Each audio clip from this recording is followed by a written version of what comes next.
Natalie Brooks was standing in her kitchen. It was a simple kitchen. She was looking at the lights of Austin. She could see them through the windows that went all the way to the ceiling. These windows made her feel like people could see inside her house. She did not feel safe.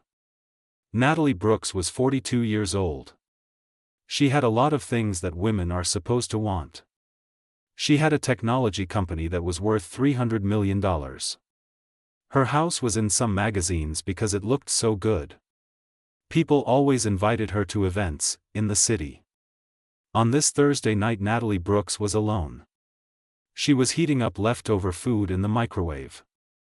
Her kitchen was big and nice. It was meant for dinner parties. She never had any parties. The silence in her house felt really heavy on her ears.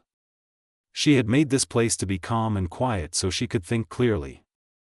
Now it just felt lonely. Her house had marble floors, and when she walked on them her footsteps sounded loud. The rooms smelled like cleaners, but they also smelled empty.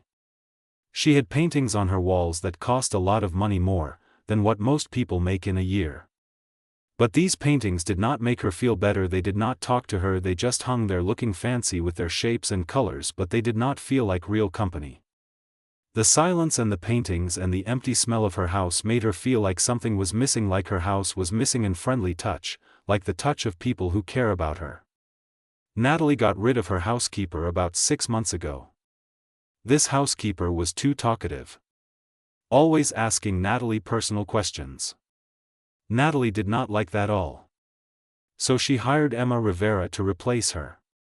The people who recommended Emma said she was very good at keeping things to herself and doing her job well. Natalie and Emma have worked together for 4 months now. They do not really talk to each other much. Emma comes to Natalie's house at 7 in the morning. She cleans the house quietly and makes food for Natalie. Sometimes Natalie eats this food at her desk because she is busy. Emma leaves at 4 in the afternoon. She does all of this without making a deal about it. This is what Natalie thought she wanted from a housekeeper, like Emma Rivera. Natalie likes that Emma Rivera is quiet and does her job. Tonight Natalie went down the stairs to get a file from her office at home. She was already thinking about the meeting with the investors that was going to happen tomorrow. Her house was supposed to be empty. Emma usually leaves a time before this. When Natalie walked by the laundry room, she heard something that made her stop moving, the sound of someone crying. Natalie thought to herself, what is going on, because the house is supposed to be empty, and Natalie did not expect to hear the sound of someone crying in her home. The sound of someone crying really caught Natalie off guard. The voice was hard to understand. It was all broken up. It was speaking really fast in Spanish and English. Natalie knew it was Emma's voice, even though she had never heard her sound so upset before. Emma did not sound like herself. She sounded really scared. Was not being professional at all. Natalie felt like she should just keep walking and give Emma some space. She did not want to intrude on her moment. But then Natalie heard Emma crying, and it was really sad. It made Natalie want to stop and help her. Something about the way Emma was crying made Natalie stand still. She could not move her feet. Emma's voice and her crying were really bothering Natalie. Emma was talking to someone on the phone. She was saying a lot of things quickly and she was having trouble catching her breath. Natalie heard some of what Emma was saying. Emma was talking about her sister Catalina's wedding that is happening tomorrow. She was also talking about her mother not being well. Emma's family has a lot of expectations for her. This is really hard for Emma. Then Emma said something that really got Natalie's attention. This thing Emma said cut through the wall that Natalie had built around herself.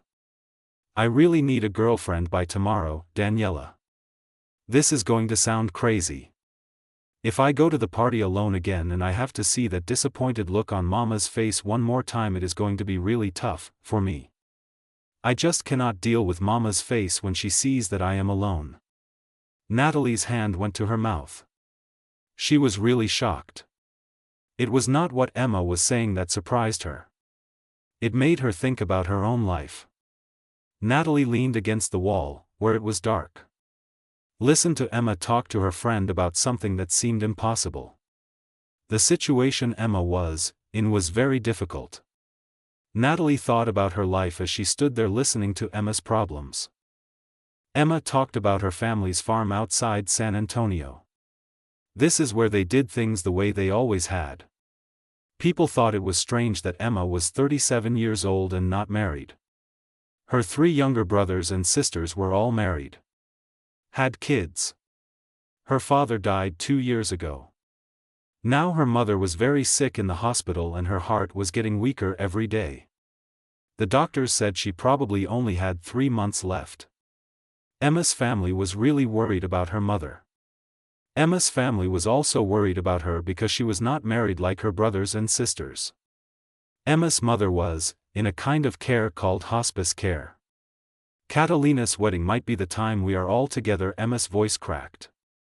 And all Mama keeps asking is when I will bring someone home, when I will stop being alone. Mama thinks I am lonely. Daniela. Mama thinks Catalina's wedding and all this is really getting to me, that I am suffering because I do not have a person to share my life with. That is what Mama thinks. Emma was really upset and crying. She could still see the funny side of things. She said, I have been so busy looking after everyone. I sent money home when Papa got sick. I helped pay for Catalina's wedding. I covered Mama's bills. When was I ever supposed to meet someone? When was I supposed to have time for my life and do things that make me happy? Emma felt like she had been putting everyone first for a long time and now she was wondering when it would be her turn to be happy. Emma thought about her life. She realized that she had been so busy taking care of her family that she had forgotten about her own needs and desires. Natalie felt something in her stomach. It was guilt. Maybe she just realized something. She thought about all the times she walked by Emma and did not really look at her. She would leave notes about things that needed to be done around the house of talking to Emma. Natalie treated Emma like she was a part of the house, not like a real person, with her own problems and things she wanted to do. She did not think about Emma's struggles and dreams just like Natalie had her struggles and dreams. Natalie had done this to Emma times she had walked past Emma without really seeing her. Emma was talking to her friend about something that was really bothering her. She had already asked 2 people she knew to pretend to be her partner for the day. They both said no. One of them thought it was just too strange. The other person did not want to tell lies to her family. Emma said in a voice, I know this is really sad. She said, I know I should just be honest with them that I am okay by myself, that I do not need a partner to feel whole. Emma feels like she needs to tell her family that she is fine on her own, that Emma does not need someone to make her happy, that Emma is happy with just being Emma. Daniela, you should see Mama's face when she asks about my love life. It is really sad. Mama is. She is worried about me. I do not know how to make her feel better. I want to take her worry. I want to give Mama peace. Mama's worry is about my love life. I want to fix that for her. Emma's voice was really sad. It just kept getting worse until it completely fell apart. She said, I just want to give her one day. I want my daughter to see me smiling and with someone I care about and doing all right. For one day, that is all I am asking for. I want her to think that everything is fine even if it is not true. I want her to think that I am happy for a little while. Is it really that bad if I pretend that everything is okay, for my daughter's sake? Natalie heard the phone call end. Then she heard Emma trying to stop herself from crying into what was a towel. The silence that came after was really bad. It was worse than the crying. It felt like Emma had given up. The silence felt heavy, with sadness and defeat. Natalie could sense the sadness of Emma. The sound of Emma crying into a towel was replaced by this silence. Natalie should have just walked away. She should have gone upstairs and pretended she did not hear anything. That way she could have kept things easy to deal with. Natalie did not do that. She stood in the hallway for 20 minutes listening to Emma pull herself together. Natalie could imagine Emma putting on a calm face before she left the hallway. Natalie thought about Emma and how she would try to seem okay when she really was not. When Emma finally came out of the room, her eyes were red, but they were not crying. Her face was very calm. Emma almost screamed when she saw Natalie standing there in front of her. Natalie was just standing there. "Ms. Brooks, I am really sorry. I thought you were upstairs. I was just finishing up with the towels. I will be out of your way now." Natalie saw Emma hurry to gather her stuff. Emma wanted to put the distance between them, the distance between a boss and the person who works for them. Natalie noticed how humiliated Emma looked as she moved around. Emma was scared that someone had heard her, that she had let people see her in a place where she was supposed to be quiet and professional, where the employee, Emma, was not supposed to stand out. The employee, Emma, was trying to be invisible.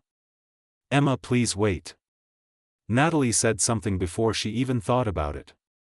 Emma stopped what she was doing. Her bag was not even closed all the way. You could see the fear in her face. Natalie had made a lot of money by taking chances and doing things that other people were afraid to do. She was really good at looking at a situation and knowing what to do. Natalie had even changed some industries because she could see a way to make things work when other people thought it was impossible. Now it was Thursday night at 9:30. Natalie was standing in her hallway. She was about to do something that she had not thought through all, which was very unusual for Natalie. Natalie said this softly. "I overheard your phone call," she said. "I was not trying to listen in on what you were saying. I did hear some of it, the phone call, that is." Emma's face turned really pale. "Ms. Brooks, I am so sorry. What I did was totally wrong. I will make sure that the same thing never happens again with me at this job. Please, I really need to work at this job."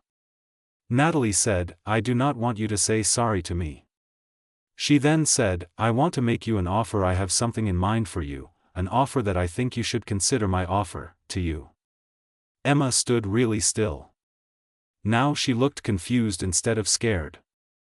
Natalie took a breath. She felt like she was jumping into something. "If you still need someone to go with you to your sister's wedding tomorrow, I will go with you. If you still need a girlfriend for the day, I will be that girlfriend for you," Natalie said about being a girlfriend for the wedding. The words just hung there between them. They were really silly and impossible. At the same time, the words were totally honest. Emma's mouth closed without making a sound. She shook her head like she was trying to get water out of her ears. "I do not understand," Emma said.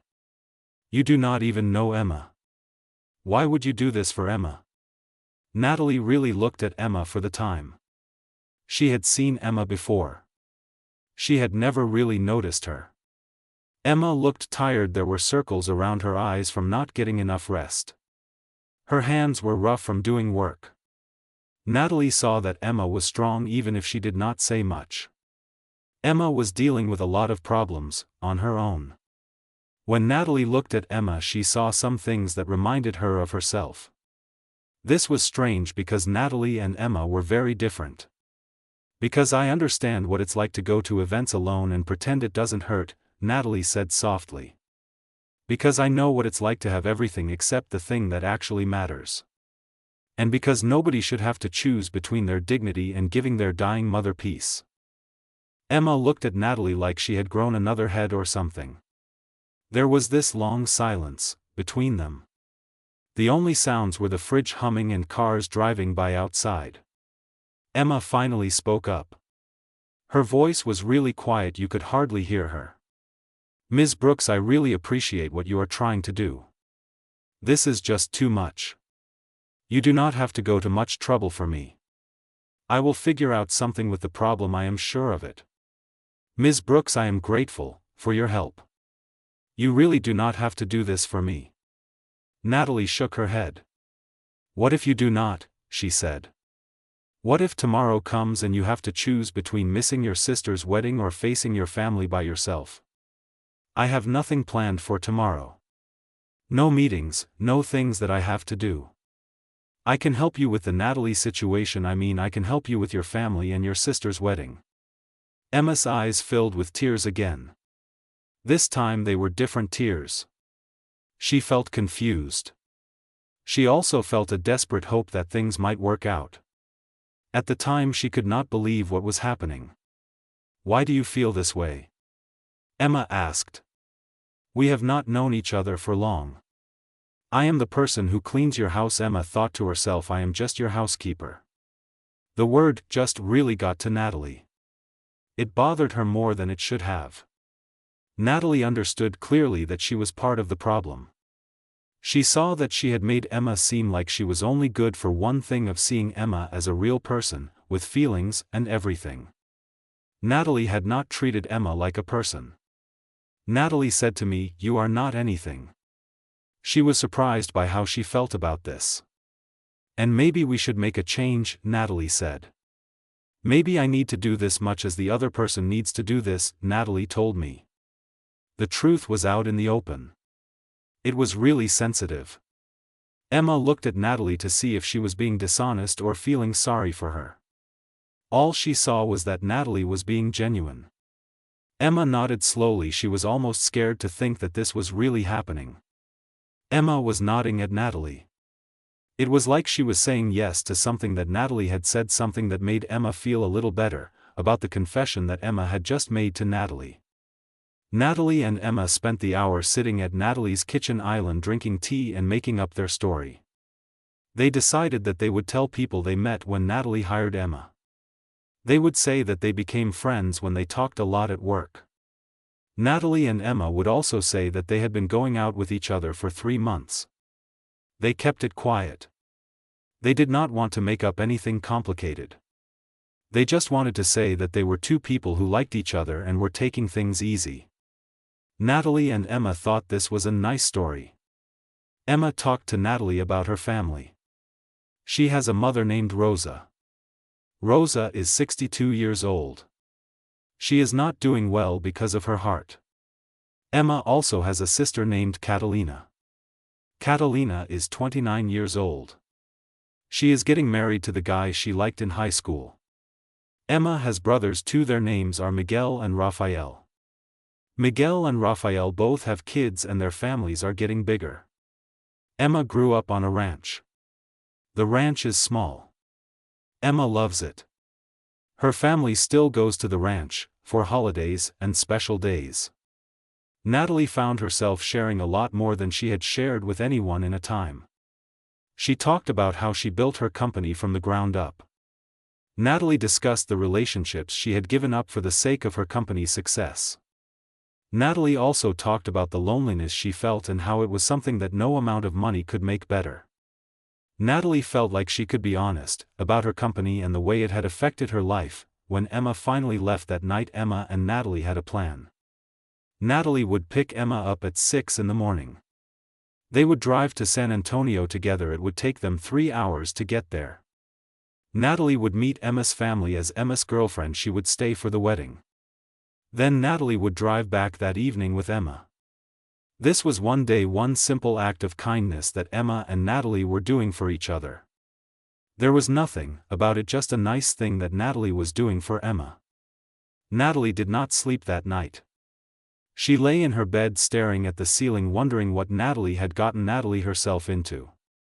Beneath the anxiety that Natalie was feeling was something else, something that Natalie had not felt in years, and that was anticipation. Natalie felt anticipation. The drive to San Antonio started with an uncomfortable silence. Emma was sitting stiffly in the passenger seat of Natalie's Tesla. She had on a pretty navy dress that was not too fancy. Natalie was wearing pants and a nice cream-colored blouse. She wanted to look good. Not so perfect that Emma would think she was too different from her. The drive to San Antonio was going to be in one, and Natalie was not sure what to expect from Emma. Emma said this for like the time already. "You can still change your mind," she told me. "I can make up a story. Tell my family that food poisoning is what you have or something like that. Emma, you need to calm down and breathe. I am not going to change my mind, know what you say. My decision is final, Emma." As they left Austin behind and drove into the Texas Hill Country, the conversation started to feel more real. Emma showed them places that were important to her when she was a kid. She told them stories about what it was like to grow up on the ranch. Emma talked about her father who worked on buildings and also took care of cows. She talked about her mother too, who kept the family with a lot of love and food she made herself, like homemade tortillas. The Texas Hill Country was really beautiful. Emma loved it. She was happy to be in the Texas Hill Country and to share it with them. Emma thought about her childhood and all the things her family did together on the ranch. Natalie paid attention to what was being said. She wanted to remember everything so she could sound like she knew what she was talking about. The truth is, Natalie was really curious. The stories that Emma told showed Natalie a different way of life. It was nothing like the life Natalie had growing up in Connecticut with a lot of money. Even though Emma did not have a lot of money, her life was full of good things that money cannot buy. Natalie found Emma's life to be really interesting. The stories about Emma's life were very rich and meaningful. Emma asked, "What about you?" She was being really careful with what she said. Then she said, "Tell me about your family." She wanted to know more about the people in their life, about their family. Natalie's hands got really tight on the steering wheel. She said, "There is not much to say about my family. My parents are still alive. They live in Hartford. We only talk to each other maybe 3 times a year." Natalie's parents never understood the jobs she chose to do. They thought Natalie should have married a man instead of starting her own company. Natalie's company is something she built by herself. Emma said that must be really tough. She said it in a very gentle voice. Natalie said, "It is what it is." You could tell she was not okay. The words came out of her mouth, but her throat felt tight, which gave away how she really felt. Natalie was trying to be strong. It was clear that the situation was really getting to her. Natalie. Emma's childhood home came into view as they went over a hill. It was a house with blue paint that had faded a lot and a big porch. There were already a lot of trucks and cars parked in the dirt driveway. In the backyard they had set up rows of chairs that folded up, and they had hung lights between the trees, which would look nice when it got dark. Emma's childhood home was really coming alive with all these cars and trucks and people getting ready for something. Natalie parked the car. Turned off the engine. Natalie and the other person sat in silence for a moment. They were both trying to gather some courage to do something. Natalie needed to do this. The other person needed to do this too. Natalie was waiting for the moment to say something. Emma said, "Are you ready now?" Natalie said, "As I will ever be." She reached over to squeeze Emma's hand. This was supposed to help Emma feel better before they performed. When Natalie felt the warmth of Emma's hand in her own hand, Natalie's heart felt a little funny. The feeling was not what Natalie expected to happen. Natalie was trying to be calm for Emma. The touch of Emma's hand was making Natalie feel strange inside. It was making Natalie think about Emma. When Emma walked through that door, you could see a change in her right away. Her face lit up with a smile as her family members gave her lots of hugs and talked to her in excited Spanish. Then a little old lady, with hair and an oxygen tube, came out of the crowd. She was moving slowly. She was walking straight to Emma. Rosa whispered to Emma, "Mija." Then she pulled Emma into a careful hug. "Mama," Emma said, her voice shaking. "There is someone I want you to meet, Mama." Everyone looked at Natalie. She felt like they were all wondering about her, trying to figure her out and hoping she would do something. Then Rosa let go of Emma. Stared really hard at Natalie. Emma took Natalie's hand.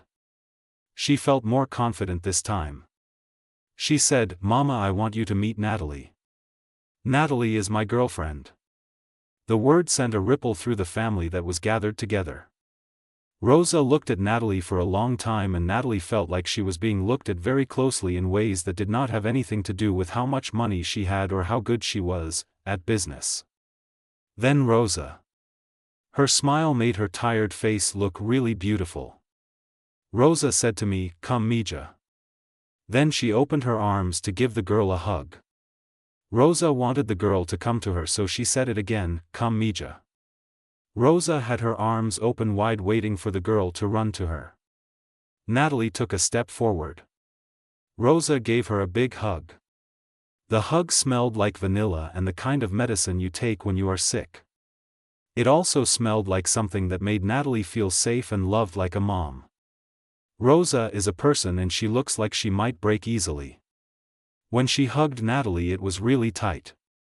Rosa's hug was strong, which was a surprise. Rosa said to Natalie, "I want to thank you for taking care of my Emma." She spoke quietly right into Natalie's ear. Rosa looked at Natalie. She could see it. Natalie really cares for Emma. Rosa knows that Natalie cares for my Emma. Natalie's throat closed up. She had not expected this to happen, the fact that people would accept her away, the real kindness they showed her. Natalie nodded her head against Rosa's shoulder because she did not trust herself to speak. Natalie was really surprised by the warmth of the people around her. The rest of the morning was a mix of meeting new people. Catalina, the bride, looked a lot like Emma when she was younger. She had the nice smile.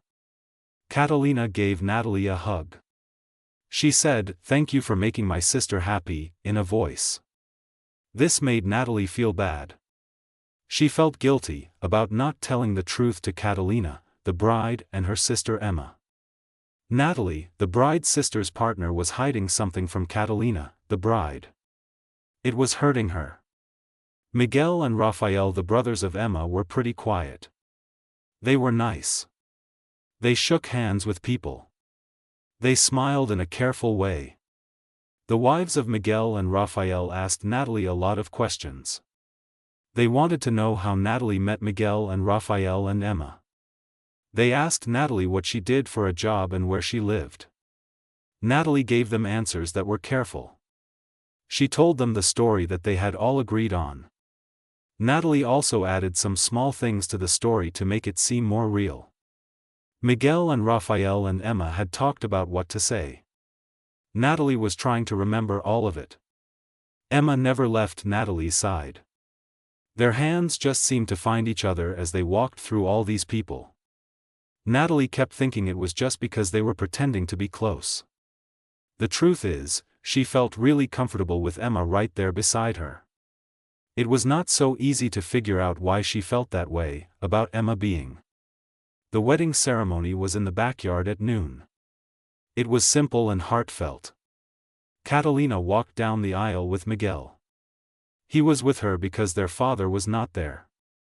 Rosa was in the row. She was. Tears were running down her face. She was watching her youngest daughter get married. Emma was sitting next to Natalie. They were shoulders. Natalie saw that Emma's hand was shaking a little. This was when Emma was wiping away her tears. The wedding ceremony was really emotional for everyone, for Catalina and her family. Natalie reached over. Took Emma's hand without thinking about it. She put her fingers together with Emma's fingers. Emma looked at Natalie and Natalie could see that Emma was surprised. Then Emma squeezed Natalie's hand. She did not let it go. Natalie was still holding Emma's hand. Emma was holding Natalie's hand too. The party was really loud and happy. There was a lot of mariachi music and people were dancing everywhere. They had much food, it was crazy.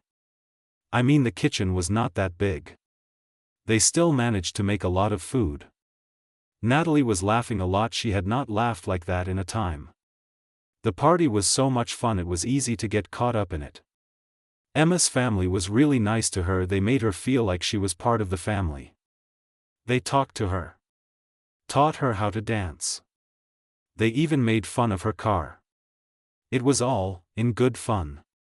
Emma's family treated Natalie like she was one of them. The sun was going down. It made the sky look really nice with lots of orange and pink colors. Rosa said to Emma and Natalie, "Come over here and sit with me." She was sitting in a comfortable chair and she was happy to be watching all the fun things that were happening. Rosa felt very calm and happy at that moment, so she called Emma and Natalie to come and join her. Rosa said to me, "Sit with me, mijas." Then she patted the chairs that were beside her. Rosa sat down with them. She took one of each of their hands in her own hands. Her hands were really frail. She held the hands of the people she was sitting with. Rosa was holding their hands in her frail hands. "Emma, my daughter, I have been worried about you for a very long time. You work hard, you are always by yourself, and you send money back home when you should be making a life for yourself." Rosa's voice was not very strong. It was steady. "I am seeing now that you have found someone who looks at you the way your father looked at me. This person holds your hand like it is something special. This person makes you smile. It is a happy smile. Emma, you deserve to be happy.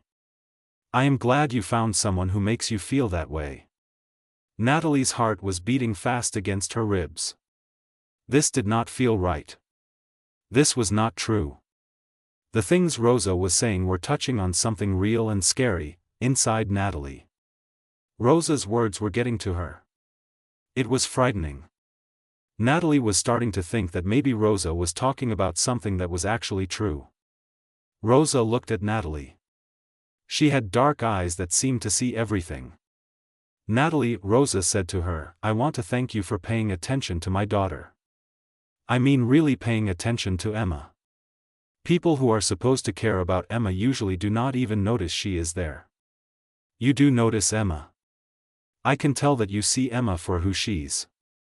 Natalie said that this girl is easy to notice.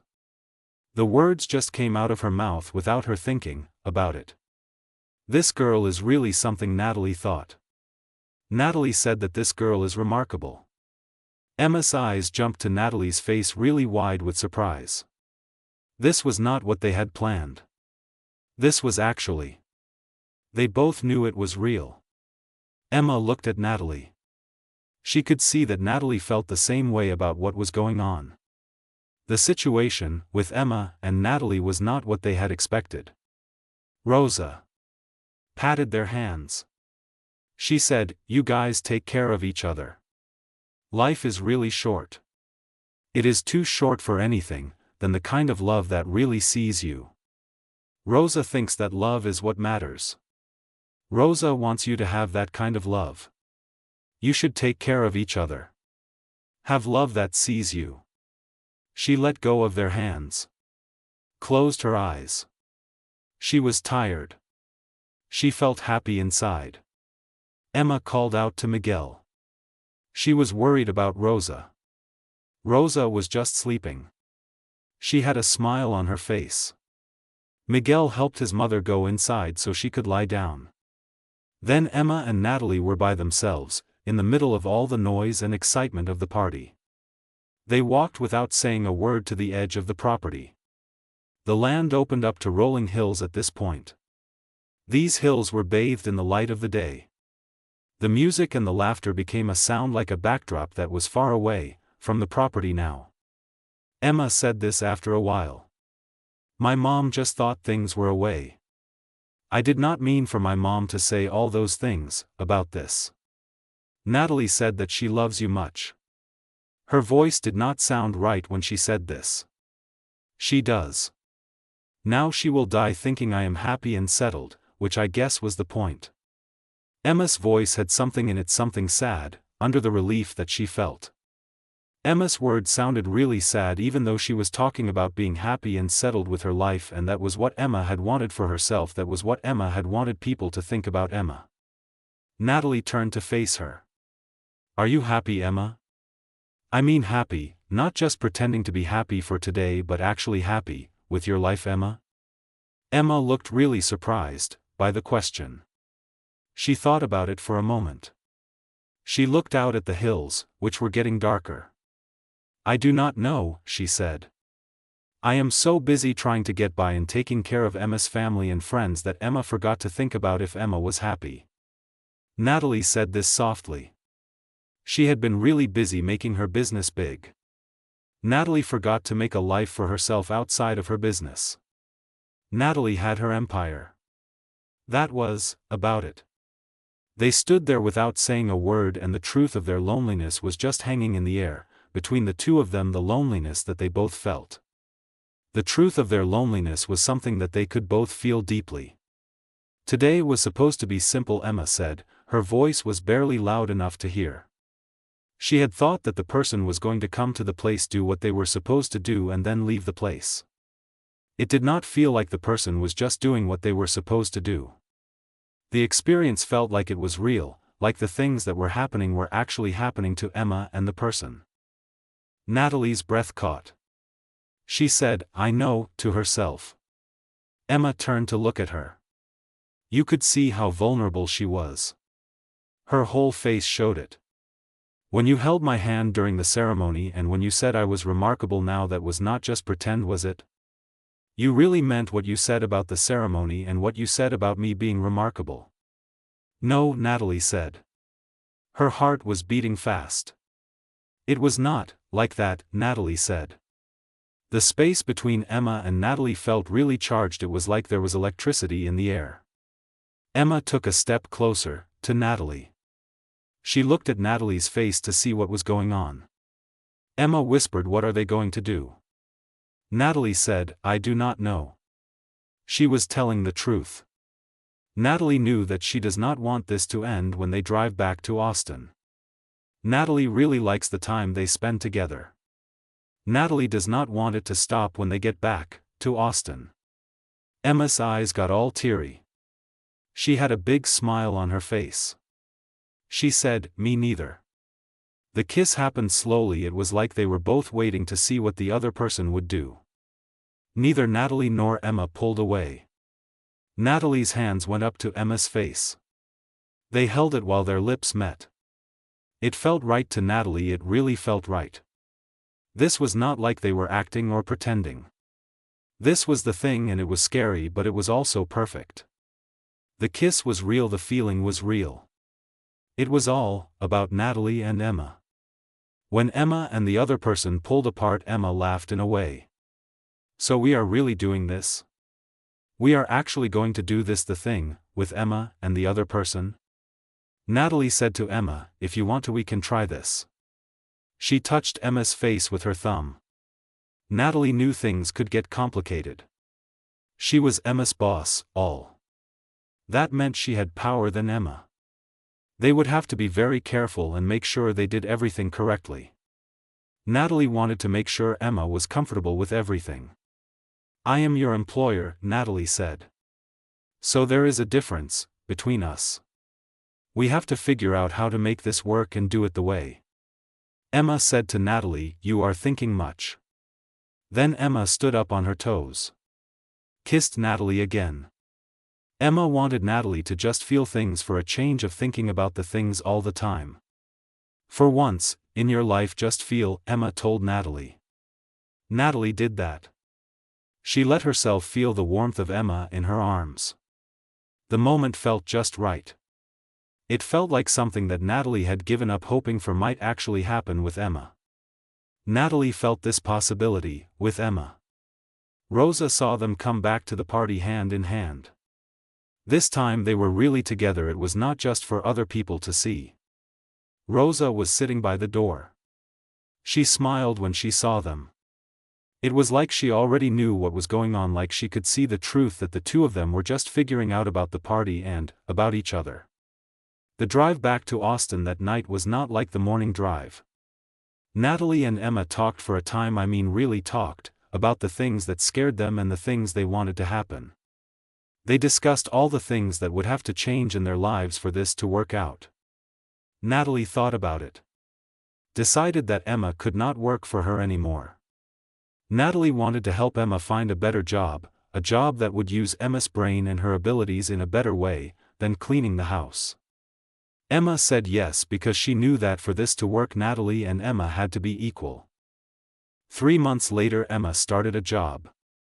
She was in charge of managing operations for a nonprofit. Then 6 months after that, Emma moved out of her apartment. She went to live in Natalie's house. Not as an employee. Emma was going to live with Natalie as a partner. The big house felt different with Emma in it. It felt warmer and more alive. The house was filled with laughter and the smell of food cooking. It felt like a home, with people living in it, not just an empty space. Emma and Natalie were making the house feel comfortable and fun, like a place where people can really live. Rosa died 8 months after Catalina got married. She died peacefully in her sleep. At the funeral they buried Rosa next to Emma's father. Everyone said that Rosa looked really happy in the few months of her life. They said she was happy to see all her children married and in love. Rosa was happy to see that all her children were doing well and that they had found someone to love them. Emma was very sad. Natalie was there for her, so it was not so bad. They hugged each other on the nights they had good times with Rosa's family, and they did things to remember Rosa.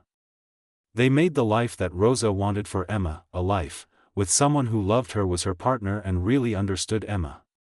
Emma and Natalie did this to honor Rosa's memory. They did it together as Emma and Natalie were each other's support. 2 years after Natalie had overheard that sad phone call, Natalie and Emma stood in the same backyard where Catalina got married. Now they were having a ceremony of their own in that backyard. Emma's family was sitting in the folding chairs again. This time it was different. There was no pretending, no acting. It was Natalie and Emma, 2 women who found each other by surprise, and they were choosing to be together and make a life together. Natalie remembered this one Thursday night when she almost did not notice Emma's pain. She almost missed the chance to really see Emma. Natalie thought about what Rosa said. Rosa said that life is too short. We should not settle for anything than love that really sees us. Natalie thought about Rosa's words as she exchanged vows with Emma under the string lights. Emma squeezed her hand. That made Natalie think about what was happening right now. They were celebrating what they had made together. It all started with one confession that Natalie did not plan to make, and one time that Emma offered to help her without thinking it through. Emma squeezed her hand. That brought Natalie back to this party. They were happy about what they had built from that one confession and that one impulsive offer of help from Emma. Emma whispered, "I love you," as they were pronounced married. This was the moment Emma had been waiting for. Emma felt so happy to be married to the person Emma loved. Emma couldn't wait to start this life with the person who made Emma feel so special. Emma thought that this was the beginning of a beautiful life together. Natalie said, "I love you too," and she really meant it. She felt this way down inside her. Natalie loved this person a lot. In that moment Natalie was with her family and they were all happy. The future looked bright for them. Natalie realized that sometimes you make a decision that you do not expect to make and it changes your life in a way. Natalie understood that the things that are not real can become the things that are most real to Natalie. Sometimes Natalie has to be a part of someone's life to figure out what Natalie wants for Natalie's own life. The house in Austin was not quiet anymore. It was full of people like Emma's family, who came to visit on weekends. There was music and people laughing and just a lot of noise. This was what it meant to have people you care about around you. Natalie's business was doing well, but she made sure to leave her work at work. She wanted to spend time with Emma, like having dinner. Natalie wanted to make memories with Emma, not just make a lot of money. The house in Austin was filled with the chaos of Emma's family and Natalie's love for her. Emma really came alive in her job. Her ability to lead and care about people was making a difference in the world of nonprofit work. Emma still helped her siblings with money when they needed it. Now she could also put some money aside for the things she wanted to do. Emma could make plans for her future and live her life the way she wanted to. Emma was finally able to live her life fully. Emma and her partner traveled together all the time. They liked to mix work trips with fun adventures. They got a dog. Emma named the dog Milagro, which means miracle. This was because they both felt like they had found something in each other. They had arguments sometimes. They had problems, like any couple. Emma and her partner always made up with each other. They always picked each other again. On evenings Natalie and the person she loves would sit on their porch and watch the sunset together. They would hold hands. Natalie would think about how one moment with Natalie and the person she loves changed everything for Natalie. It was one moment when someone told Natalie something that Natalie was not supposed to hear. Then Natalie made a decision to leave her time and go outside. This decision changed everything for Natalie. Natalie would think about this. Feel amazed at how one moment with Natalie and the person she loves made such a big difference in Natalie's life. Emma would always ask Natalie what is going on in your mind because she knows that look on Natalie's face. Natalie would say, I am just really thankful. She was thankful that she was at home that night. She was thankful that she had listened. She was thankful that people let her be a part of the life of Natalie. Emma would say, I am the one, and then she would counter that by kissing her softly. Emma would tell her that she saved Emma that day. Natalie would say we helped each other out. That is really what happened. We saved each other, she would always. It is the truth. Natalie believed that we saved each other.